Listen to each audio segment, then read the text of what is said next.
I'm out here on location and with got more stuff to show us until he buys everything they got.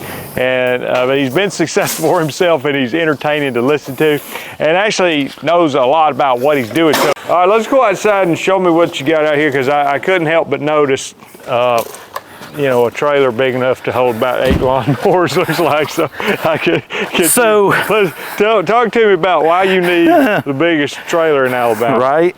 I mean, so you can build a tiny house on that thing. The whole reason that this thing happened was when I started with my new contracts. We had 5 0 turns. So we were running 3 rights and 2 X marks. Okay. That went on this trailer. And so, or we just run 3 rights and goodies in the back, or yeah. So from here back is 30 foot.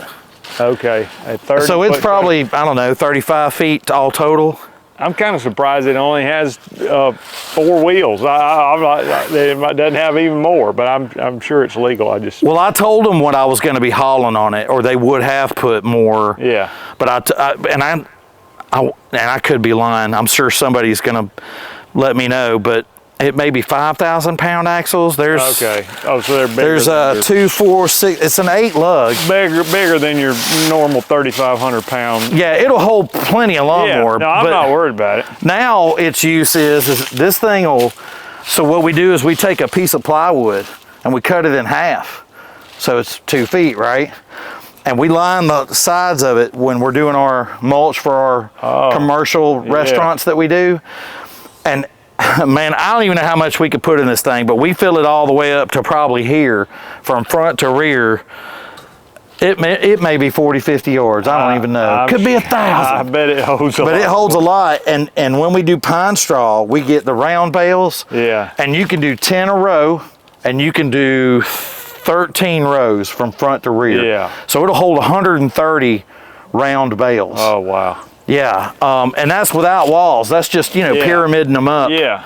And then we'll throw the canvas over it and cinch it down. You know, if we put the walls in it, there's no telling how much we could hold, because we could go square all the way across.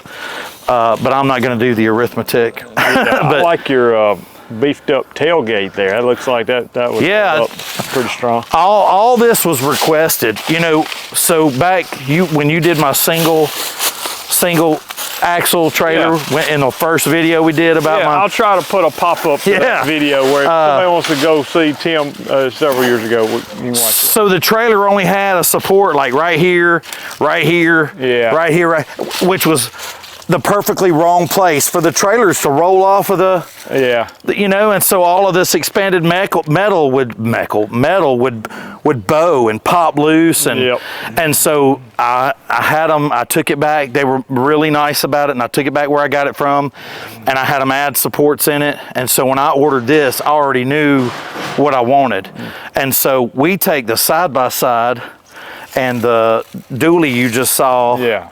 And when we cut our big commercial stuff, the big stuff every quarter, we take the tractor and the bush hog on the gooseneck out there, and I'll run it for a few days, and then we'll bring it back, and then I'll take this trailer with the side-by-side, the dually lawnmower, and a remote control machine I've got on this, and it'll fit all of it perfect.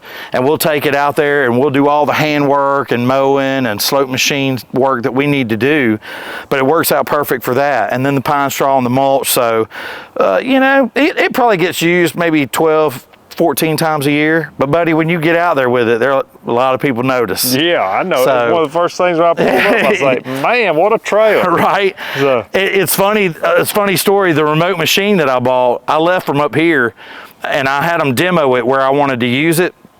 And when I got there, the guys that were selling me the machine, they were like, we saw you earlier today in Mount Olive. We noticed that trailer. I was like, there ain't too many of them out there. But it's real useful when you want to, you know, because you're limited of how much gear you can put on your trailer. And this one's 25 or something, and the gooseneck's 30, but it's a gooseneck. So if I can't get it all on that, then I'll get it all on this. How many zero turns did you were putting five? Five zero turns. Now was it side? Would you turn them sideways or you had them straight on? Well, you know the standards are shorter from front to rear, so I had 3 rights and then 2 X marks. Right. So I had a laser Z and then a radius in the very back. I got you. So those front 3 take up a lot less footprint. Yeah. Back and forth. I think it was 5. Pretty sure it was 5. And then this trailer, I like those gorilla lift things. They help a lot. And then I tell you, this will wear out right here in this bend. At some point, it'll just start to fray from being raised up and down so many times.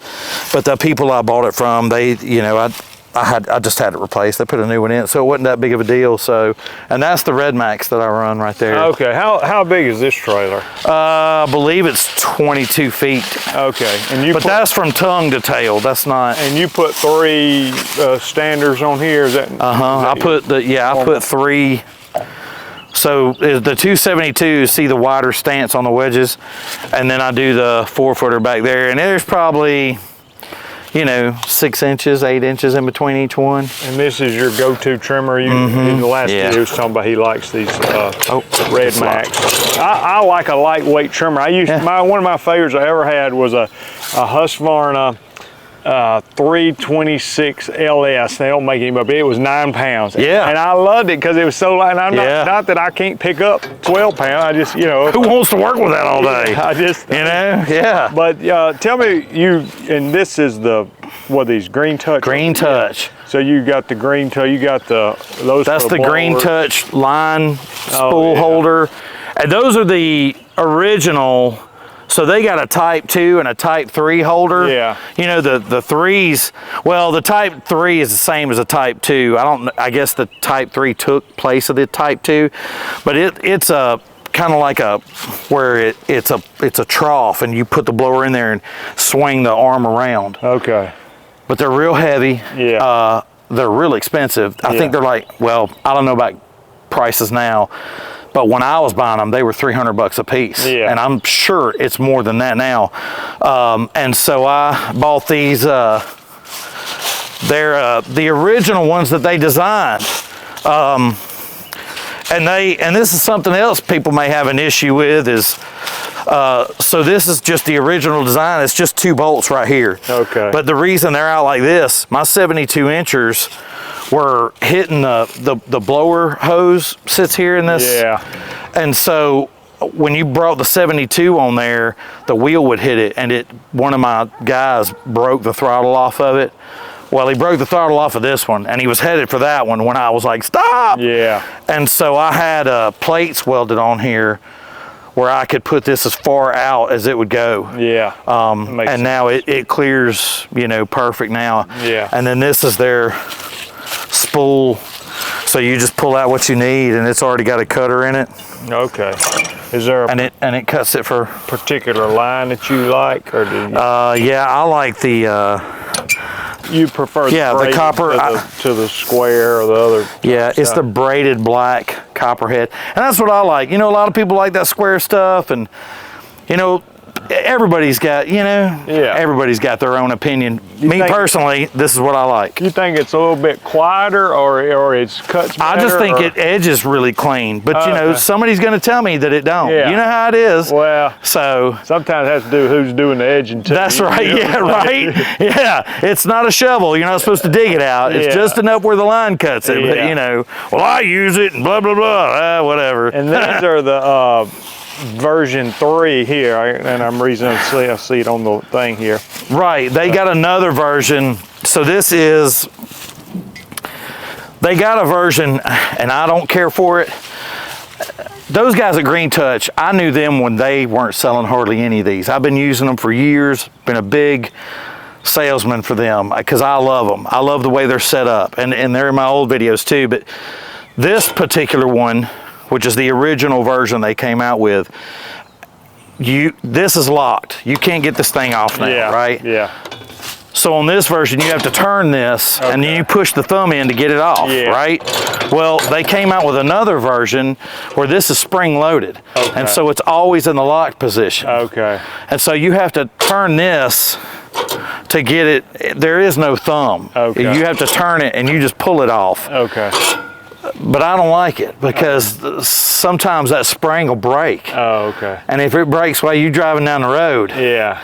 you got some real problems. Yeah. So, and I've had people that's happened too. I mean, they didn't lose any of their machines, thank God, but you know, when there's no spring pushing on it, then it's just rattling around from all the bumping, and that's like a release. And but the pins caught it. You know, it came loose, and they were just hanging like this. You know, so. But so you like this version? Yeah, this is the version I like. It's got the lock and it's got the thumb release, and they sell both versions.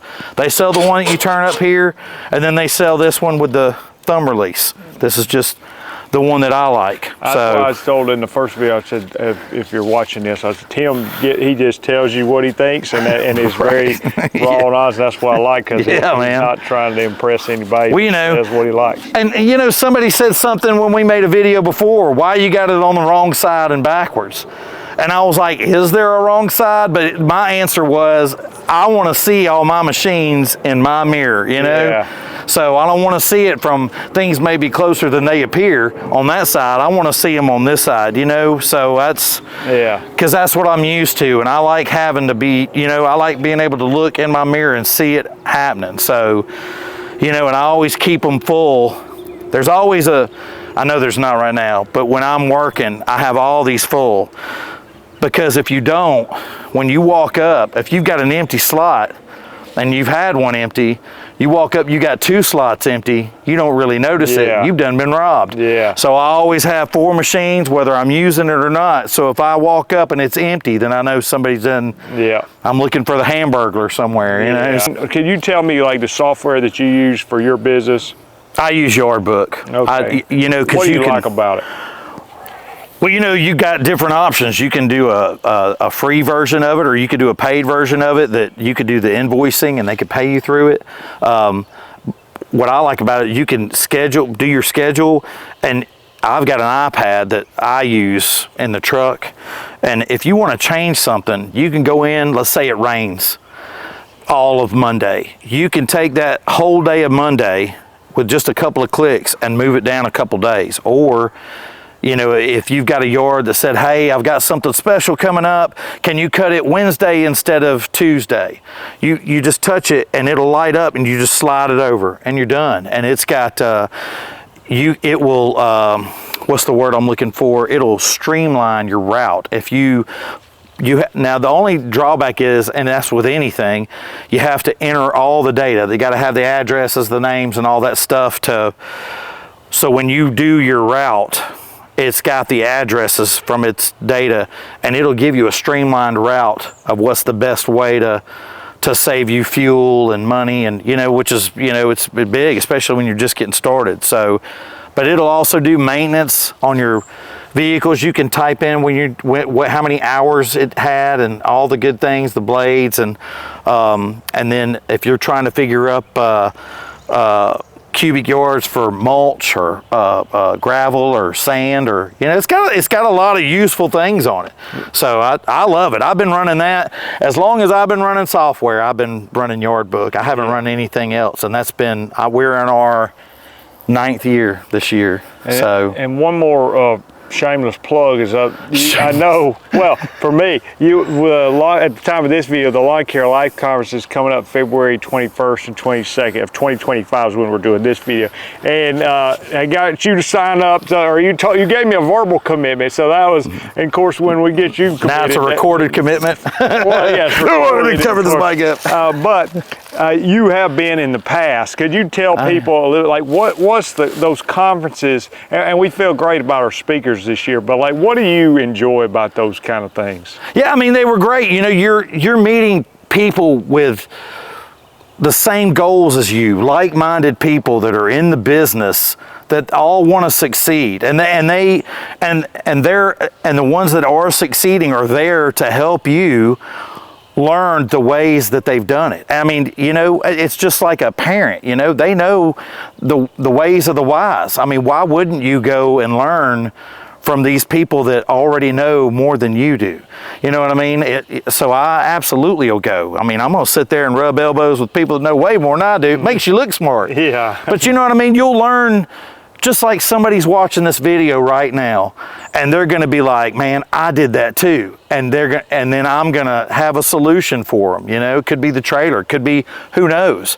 But that's the same thing I go to these conferences you hold, is because I'm going to learn something that's going to help me avoid a pitfall later, you know, that could cost me a lot of money.